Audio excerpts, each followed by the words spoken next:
Don Westfall along with Dan McCarger back here in downtown Mankato to close out tonight's broadcast. Mavericks with a 3-1 win tonight. Dan, we're going to get into some highlights and maybe the stat that we'll look at to spend a little bit of time. Mavericks 35-13 shots on goal. Disparity there, but in all honesty, this was a close game, and the Mavericks defensively do a great job limiting the Chargers to just those 13 shots. But 3-1, and the Chargers are winning it really all the way down to the end. The difference in the game, Don, is 2 5-minute majors that the Mavericks were able to capitalize on and scoring just one. And that the Chargers were able to keep it to 1 and made it close. Otherwise, they could have been a blowout in favor of the Mavericks, but they got the goaltender they needed, and they had a chance late in the game, and I'm sure that's all they're really hoping for is for tomorrow afternoon. The same thing, have a chance in the third period, and they did.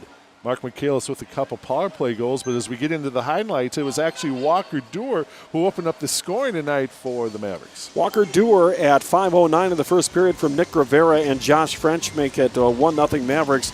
Walker's 9th of the season, Rivera's 9th assist, and Josh French's 6th. It's 1-0 Mavericks. Then Mark Michaelis, during the 5-minute major, a power play goal at 4:48 from Charlie Gerard, and Ian Scheid makes it 2-0 Mavericks. It's 2-0 Mavericks midway through the second period. Then Connor Merkley, an even-strength goal at 16:28, tucks it underneath Dryden McKay from Dane Finson and Madison Dunn, and that's a 2-1 lead. Now the Mavericks finish it off here with Mark Michaelis at 5:26 in the power play, his second of the night, and that was the difference in the hockey game. Mavericks win 3-1. Shots on goal 35-13. Attempted shots 63-41. The block shots there. Penalty minutes in all, and Mavericks winning the face-off battle again tonight 32-24. Out of town, Lake Superior State beats Bemidji 4-2. Alaska and Northern Michigan are in the second overtime now. Bowling Green beats Tech 3-2. UConn upsets UMass tonight 4-3. UMD and St. Cloud tied in the third, and the Gophers come from behind to down Michigan 3-2 in overtime.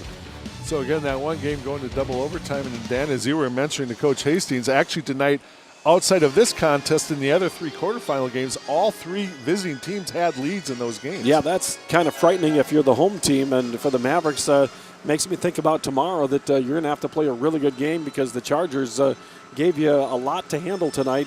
You're able to handle it, but without a couple of 5-minute majors, maybe you don't win this one.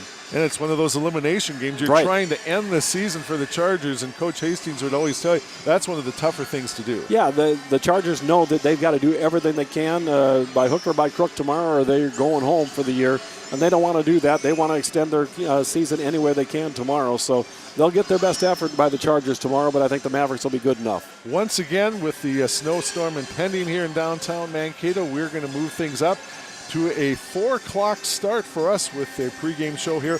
4:07 is the face-off tomorrow between the Chargers and the Mavericks. Game 2 of this WCHA quarterfinal contest. But in Game 1 tonight, again, on the heels of a couple of power play goals by Mark Michaelis, Minnesota State with a 3-1 win over Alabama Huntsville. For Dan McCarger, I'm Don Westfall, the rest of the students from Bethany Lutheran College. We thank you for watching this tonight. We'll see you tomorrow afternoon, Game 2, 4 o'clock for Mankato.